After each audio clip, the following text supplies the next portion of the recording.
क्या थे श्री कृष्ण को मिले वो 3 श्राप? श्री कृष्ण यूं तो स्वयं भगवान श्री विष्णु का अवतार थे, फिर भी उन्हें महाभारत के अंत में अपने पूरे कुल का नाश देखना पड़ा और एक शिकारी के बाण से आहत होकर उनका देहावसान हुआ। वे कौन से श्राप थे जिनके प्रभाव के कारण श्री कृष्ण को मृत्यु का मुख देखना पड़ा? पहला श्राप श्री हरि विष्णु को तब मिला जब असुरों के गुरु शुक्राचार्य तीर्थ करने पाताल लोक के बाहर गए। इस अवसर का लाभ उठाते हुए देवताओं ने असुरों पर आक्रमण कर दिया।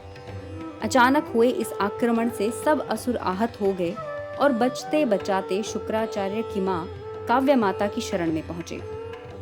काव्य माता ने देवताओं पर एक ऐसा मंत्र फूंका जिससे वो बेसुध हो गए, तब तक जब तक शुक्राचार्य वापस नहीं आ जाते।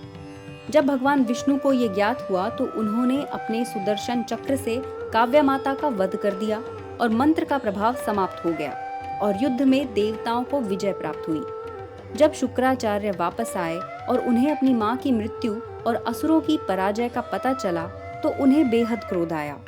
एक स्त्री का वध करके श्री विष्णु ने जो अपराध किया, उसके लिए शुक्राचार्य ने उन्हें धरती लोक पर जन्म लेकर मृत्यु का अनुभव करने का श्राप दिया। इसी श्राप के कारण श्री कृष्ण रूप में विष्णु भगवान को मृत्यु का अनुभव करना पड़ा। दूसरा श्राप उन्हें कौरवों की मां गांधारी से मिला। दरअसल गांधारी ने श्री कृष्ण को महाभारत के युद्ध में हुए विध्वंस का उत्तरदायी माना। कृष्ण ने उन्हें बताया कि उनके बच्चों की मृत्यु के लिए वो स्वयं उत्तरदायी हैं, क्योंकि उन्होंने बचपन में एक कीड़े के 100 अंडे गलती से मार दिए थे।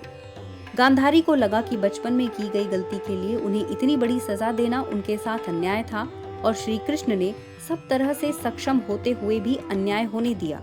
इसलिए उन्होंने श्री कृष्ण को श्राप दिया कि उनका पूरा कुल एक दूसरे को मारकर समाप्त हो जाए और कृष्ण स्वयं एक साधारण शिकारी के हाथों मारा जाए। ये वो श्राप था जिसने यदु कुल के विध्वंस की नींव रखी थी। तीसरा श्राप कृष्ण पुत्र सांब को ऋषियों से प्राप्त हुआ था। सांब की उद्दंडता से दुखी ऋषियों ने उन्हें श्राप दिया था कि लोहे के जिस शस्त्र को वो अपने पेट पर बांधे प्रदर्शन कर रहे हैं, उनके कुल के नाश का वो कारण बनेगा। सांब ने महाराजा उग्रसेन के कहने पर पूरे लोहे का धूल बना दिया। उसका एक हिस्सा धूल नहीं बना, जिसे जैसे का तैसा समुद्र में बहा दिया गया।